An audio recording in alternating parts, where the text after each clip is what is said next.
শেষ পর্যন্ত তায়েফের সর্দাররা তাদের বাচ্চা কাচ্চাদেরকে লাগায় দিছে।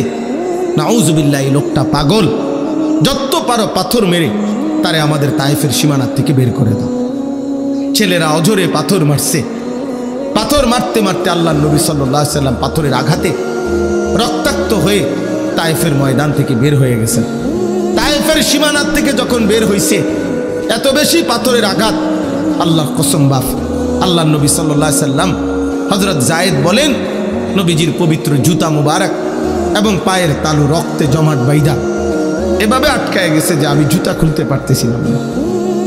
হযরত যায়েদ বলেন, আমি আমার শরীরের মধ্যে নবীকে জড়ায়া ধইরা নবীজির রক্ত মুবারক আমার গায়ে মাখতে লাগলাম, আর আমি চোখের পানি ফেলতেছিলাম যে ইয়া রাসূলুল্লাহ, ওই জাতির কি হবে যে জাতি তাদের নবীকে এভাবে রক্ত ঝরিয়েছে, এভাবে রক্ত ঝরিয়েছে। আল্লাহর নবী সাল্লাল্লাহু আলাইহি সাল্লাম এই রক্ত মাখা দেহ নিয়ে তায়েফের সীমানা থেকে বের হয়ে নাখলা একটি জায়গায় একটি খেজুর এবং আঙ্গুরের বাগানে আশ্রয় নিছে। এইখানে আশ্রয় নিয়া আল্লাহর নবী সাল্লাল্লাহু আলাইহি ওয়াসাল্লাম যখন রক্ত মাখাই দেহ নিয়ে বসছেন, তখন নবী সাল্লাল্লাহু আলাইহি সাল্লাম রাত্রি গভীরে ওই দিন এই রক্তাক্ত দেহ শরীর নিয়া রাত্রিবেলা খুব কাঁদছেন নবীজি।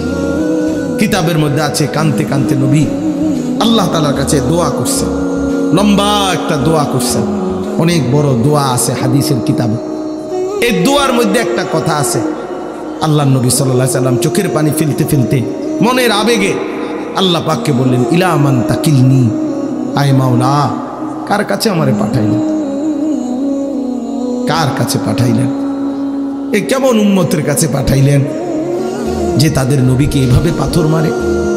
আমি তাদেরকে আপনার দিকে ডাকলাম আর তারা আমার এইভাবে পাথর মারলো, এইভাবে পাথর মারলো।